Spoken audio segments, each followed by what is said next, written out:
State ಪಾಲಿಟಿಕ್ಸದ್ದೇ. ರಾಜ್ಯ ರಾಜಕಾರಣದಲ್ಲಿ ಅಧಿಕಾರ ಹಸ್ತಾಂತರದ ವಿಷಯಕ್ಕೆ ಬಂದ ಹಾಗೆ ಒಂದೊಂದು ಕಡೆಯವರು ಒಂದೊಂದು ಥರ ಮಾತಾಡ್ತಾರೆ. ಸಿದ್ದರಾಮಯ್ಯನವರ ಕಡೆಯವರಿಗೆ ಒಂದು ಕ್ಲಾರಿಟಿ ಏನು ಅಂದರೆ, ಬ್ಯಾಕ್ ಟು ಬ್ಯಾಕ್ ಇವೆಂಟ್ಗಳಿದ್ದಾವೆ ಸರ್, ಈ ಇವೆಂಟ್ಗಳ ಮಧ್ಯದಲ್ಲಿ ನಾಯಕತ್ವ ಬದಲಾವಣೆ ಅಂಥದ್ದಕ್ಕೆಲ್ಲ ಹೈಕಮಾಂಡ್ ಹೋಗಲಿಕ್ಕಿಲ್ಲ ಅಂತ. ಬ್ಯಾಕ್ ಟು ಬ್ಯಾಕ್ ಇವೆಂಟ್ಗಳು ಅಂದರೆ ಏನು? ಬಜೆಟ್ ಬರುತ್ತೆ, ಮಾರ್ಚ್ ಸೆಕೆಂಡ್ ವೀಕೋ ಫಸ್ಟ್ ವೀಕ್ನಲ್ಲಿ ಬಜೆಟ್ ಆಗುತ್ತೆ. ಬಜೆಟ್ ಮುಗೀತು ಅನ್ನುವಷ್ಟರಲ್ಲಿ 5 ಸ್ಟೇಟ್ ಎಲೆಕ್ಷನ್ನಿನ ತಯಾರಿಗಳು ಶುರುವಾಗ್ತವೆ.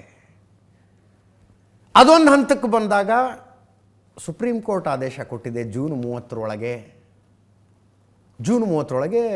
GB ಎಲೆಕ್ಷನ್ ಮುಗಿಸ್ಬೇಕು ಅಂತ. ಇದೆಲ್ಲ ಆಗೋ ತನಕ ಅದರ ಮಧ್ಯದಲ್ಲಿ ಬದಲಾವಣೆಗಳಾಗೋದಿಲ್ಲ. ಆದರೆ ಅವ್ರಿಗಿದ್ದದ್ದು ಒಂದು ಟೆನ್ಷನ್ ಏನಂದರೆ, ಅದರ ಮಧ್ಯದಲ್ಲಿ ಏನಾದ್ರು ಆ್ಯಕ್ಟಿವಿಟಿಗಳಾದರೆ ಚರ್ಚೆಗಳು ಅದರ ಸುತ್ತ ನಡೀತಾವಲ್ಲ ಅಂತ. ಈಗ ನೋಡಿ, ಬಜೆಟ್ಟು ಮಾರ್ಚ್ ಮೊದಲ ಅಥವಾ 2 ವಾರದಲ್ಲಿ, ಅದರ ಮಧ್ಯದಲ್ಲಿ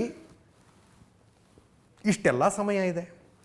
DK ಶಿವಕುಮಾರ್ ಕಡೆಯವರು ಮತ್ತೆ ದಿಲ್ಲಿಗೆ ಹೋದರು, ಆ ಹೇಳಿಕೆ ಕೊಟ್ಟರು, ಈ ಹೇಳಿಕೆ ಕೊಟ್ಟರು, ಅಲ್ಲಿ ಡಿನ್ನರಿಗೆ ಸೇರಿದ್ರಂತೆ, ಇಲ್ಲಿ ಬ್ರೇಕ್ಫಾಸ್ಟಿಗೆ ಸೇರಿದ್ರಂತೆ. ಇವೆಲ್ಲ ಡೆವಲಪ್ಮೆಂಟ್ ಆಗಿಬಿಟ್ರೆ ಚರ್ಚೆ ಅದರ ಬಗ್ಗೆ ನಡೀತಾ ಇರುತ್ತೆ. ಅದೇ ಕಾರಣಕ್ಕೆ ಅದರ ಮಧ್ಯದಲ್ಲಿ ಒಂದು ವಿಶೇಷ ಅಧಿವೇಶನ ತಂದುಬಿಟ್ರ ಅಂತ ಪೊಲಿಟಿಕಲಿ ನಡೀತಾ ಇರುವ ಚರ್ಚೆ ಇದು. ಅಧಿವೇಶನ ಇದೆ ರೀ, ಅಧಿವೇಶನದಲ್ಲಿ ಮುಜುಗರ ಆಗುವಂಥದ್ದೇನು ನಡೀಬಾರ್ದಪ್ಪ ಅಂತ. ಅಧಿವೇಶನ 22ರಿಂದ 10 ದಿವಸ ವಿಶೇಷ ಅಧಿವೇಶನ, ರಾಮ್ಜಿಯನ್ನು ವಿರೋಧಿಸುವುದಕ್ಕೆ. ಅಧಿವೇಶನ ಮುಗಿದ ನಂತರ ಬಜೆಟ್ ತನಕ ಮಧ್ಯದ ಅವಧಿ, ಅಷ್ಟರಲ್ಲೊಂದು ಸಮಾವೇಶ. ಫೆಬ್ರವರಿ 13ನೇ ತಾರೀಕು ಸರ್ಕಾರ ಬಂದು 1000 ದಿನಗಳಾಗಿದ್ದಕ್ಕೆ ಒಂದು ಸಮಾವೇಶ, ಸಾಧನಾ ಸಮಾವೇಶ ಹಾವೇರಿಯಲ್ಲಿ. ಅದಾದ ನಂತರ ಬಜೆಟ್ ಪ್ರಿಪ್ರೇಷನ್ ಜೋರಾಗಿ ನಡೀತಾ ಇರುತ್ತೆ. ನೆನ್ನೆ BJP ನಾಯಕರು ಯಾರೋ ಒಬ್ಬರು ಹೇಳ್ತಾ ಇದ್ರು, ರಾಮ್ಜಿಯನ್ನು ವಿರೋಧಿಸುವುದಕ್ಕೆ ವಿಶೇಷ ಅಧಿವೇಶನ ಅಂದಿದ್ದಕ್ಕೆ ಅವ್ರು ಹೇಳಿದ್ರು, DK ಶಿವಕುಮಾರ್ ವಿರೋಧಿಸೋದಕ್ಕಿದ್ದು ವಿಶೇಷ ಅಧಿವೇಶನ, BJPದೇನು ಅಲ್ವೇ ಅಲ್ಲ ಅದು ಅಂತ. ಆ ಆ್ಯಕ್ಟಿವಿಟಿಗಳನ್ನು ಕರ್ಬ್ ಮಾಡೋದಕ್ಕೆ ಅಂತ ಹೇಳ್ತಾ ಇದ್ದಾರೆ. ಏನಪ್ಪ, ನಮಗೂ ಪಾಲಿಟಿಕ್ಸ್ ಅಷ್ಟು ಅರ್ಥ ಆಗೋದಿಲ್ಲ. ಅವ್ರ ರೀಡಿಂಗ್ ಹೇಳಿದೆ ನಾನಷ್ಟೇ. ಅವ್ರ ರೀಡಿಂಗ್ ಹೇಳಿದೆ. ಇದರ ಮಧ್ಯದಲ್ಲಿ ನಾಳೆ ಉಪಮುಖ್ಯಮಂತ್ರಿ DK ಶಿವಕುಮಾರ್ ಅವರು ದಿಲ್ಲಿಗೆ ಹೋಗ್ತಾ ಇದ್ದಾರೆ. 5 ಸ್ಟೇಟ್ ಎಲೆಕ್ಷನ್ನಿನ ತಯಾರಿಯ ಸಭೆ. ಅಸ್ಸಾಂಗೆ DK ಶಿವಕುಮಾರ್ ಅವರು ವಿಶೇಷ ವೀಕ್ಷಕರು.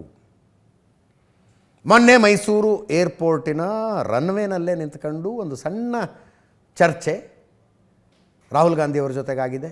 ರಾಹುಲ್ ಗಾಂಧಿಯವರು ಏನು ಕೇಳಿದ್ರು, ದಿಲ್ಲಿಲಿ ಮಾತಾಡೋಣ ಅಂದಿದ್ದಾರೆ. ದೆಹಲಿಯಲ್ಲಿ DK ಶಿವಕುಮಾರ್ ಅವರು ಸಮಯ ಕೇಳಿದ್ದಾರೆ. ಸಮಯ ಸಿಗುತ್ತಾ, ಚರ್ಚೆ ಆಗುತ್ತಾ ಗೊತ್ತಿಲ್ಲ. ಮಾತಾಡಿದ್ದಾರೆ DK ಶಿವಕುಮಾರ್ ಅವರು, ಕೇಳಿಸ್ಕೊಡಿ. ನಾನು ಪ್ರಯತ್ನ ವಿಫಲ ಆದರೂ ಪ್ರಾರ್ಥನೆ ವಿಫಲ ಆಗೋದಿಲ್ಲ ಅಂತ ಟ್ವೀಟ್ ಮಾಡಿದ್ದೆ. ನೀವೆಲ್ಲ ವಿವಿಧ ರೀತಿಯಲ್ಲಿ ವ್ಯಾಖ್ಯಾನ ಮಾಡಿದ್ದೀರಿ. ನನ್ನ ಕಾವೇರಿ ಆರ್ತಿ, ನನ್ನ ಪ್ರಾರ್ಥನೆಗೆ ನ್ಯಾಯಾಲಯದಿಂದ ಆ ಕಾವೇರಿಗೆ ಒಂದು ಹೊಸ ರೂಪ ಬಂದಿದೆ. ಕೇಂದ್ರ ಸರ್ಕಾರಕ್ಕೆ ನೇರವಾಗಿ ಕೋರ್ಟ್ ಹೇಳಿದೆ, ಇದು ನೀವೇ ತೆಗೆದುಕೊಳ್ಬೇಕಾದಂಥ ತೀರ್ಮಾನ ಟೆಕ್ನಿಕಲ್ಲು. ಸೊ ಮೇಕೆದಾಟು ಯೋಜನೆ ಅಡಿಗೆ ನೀವೇ ತೀರ್ಮಾನ ಮಾಡಬೇಕು ಅಂತ ಹೇಳಿ ಈಗ ಮಾರ್ಗದರ್ಶನವನ್ನು ಕೊಟ್ಟಿದ್ದಾರೆ. ಅದಕ್ಕೆ ನಾನು ಈ ಶುಭ ಸಂದರ್ಭದಲ್ಲಿ ನಮ್ಮ ಕಾವೇರಿ ಆತ್ಮೆಗೆ ದೇವರು ನಮಗೆ ಫಲ ಕೊಟ್ಟಿದ್ದಾನೆ ಅಂತ ಹೇಳಿ ನಾನು ನಿಮಗೆ ಟ್ವೀಟ್ ಮಾಡಿದೆ. ಅದನ್ನು ಬೇರೆ ರೀತಿ ನೀವು ವ್ಯಾಖ್ಯಾನ ಮಾಡೋದ್ರ ಅರ್ಥ ಇಲ್ಲ, ಆದರೂ ಚಿಂತೆ ಇಲ್ಲ. ನಾನು ಅವ್ರು ಬಂದಾಗೆಲ್ಲ ಪ್ರತಿ ಸತಿಗೂ ಭೇಟಿ ಮಾಡಬೇಕಾದ್ರು ನನ್ನ ಡ್ಯೂಟಿ, ಅವ್ರನ್ನ ರಿಸೀವ್ ಮಾಡಬೇಕಾದ ಡ್ಯೂಟಿ, ಇದೆಲ್ಲ ಪ್ರೋಟೋಕಾಲ್ ಇದೆ. ಅದು ನಮ್ಮ ಡ್ಯೂಟಿ, ನಾವು ಮಾಡಲೇಬೇಕು. ಅದರಲ್ಲೇನು ವಿಶೇಷ ಏನಿದೆ ಅದೆಲ್ಲ ನಾನು ಡಿಸ್ಕ್ಲೋಸ್ ಮಾಡೋಕ್ಕಾಗಲ್ಲ. ಈಗ ನಾನು ಮಾತಾಡಿಲ್ಲ ಅಂತ ನಾನು ಹೇಳೋದಿಲ್ಲ, ಅದು ನಮ್ಗೆ ಬಿಟ್ಟಿದ್ದು, ಅವ್ರು ಬಿಟ್ಟಿದ್ದು.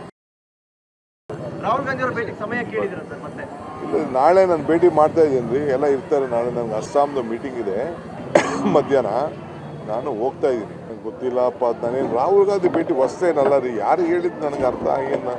ನಮ್ಮ ಪಕ್ಷದ ವಿರೋಧ ಪಕ್ಷದ ನಾಯಕರುಗಳನ್ನ ಭೇಟಿ ಮಾಡೋಂಥದ್ದು, ಪಕ್ಷದ ಅಧ್ಯಕ್ಷ ಭೇಟಿ ಮಾಡೋಂಥದ್ದು, ಫೋನ್ ಮಾತಾಡೋದು, ಅವೆಲ್ಲ ಅವೆಲ್ಲ ಪಬ್ಲಿಕ್ಕಲ್ಲಿ it is not a public ಚರ್ಚೆ ಮಾಡೋದಂತೂ ಮತ್ತೊಂದು ಏನು ಅಲ್ಲ ವಿಷಯ. ನಿಮ್ಮೆಲ್ಲರಿಗೂ ಒಳ್ಳೆಯದಾಗಲಿ. ನಾನು ಡೈಲಿಗೆ ಹೋಗ್ತಾ ಇದ್ದೀನಿ, ಏನು ಸಮಾಚಾರ ಇದ್ದರೂ ಅಲ್ಲಿಂದ ತಿಳಿಸ್ತೀನಿ. ಇದರೊಂದಿಗೆ ಇವತ್ತಿನ ನ್ಯೂಸ್ ಅವರ್ ಮುಗಿಸ್ತಾ ಇದ್ದೀನಿ. ನೇರ ದಿಟ್ಟ ನಿರಂತರ ಸುದ್ದಿಗಾಗಿ ನೋಡ್ತಾ ಇರಿ ಏಷ್ಯಾನೆಟ್ ಸುವರ್ಣ ನ್ಯೂಸ್.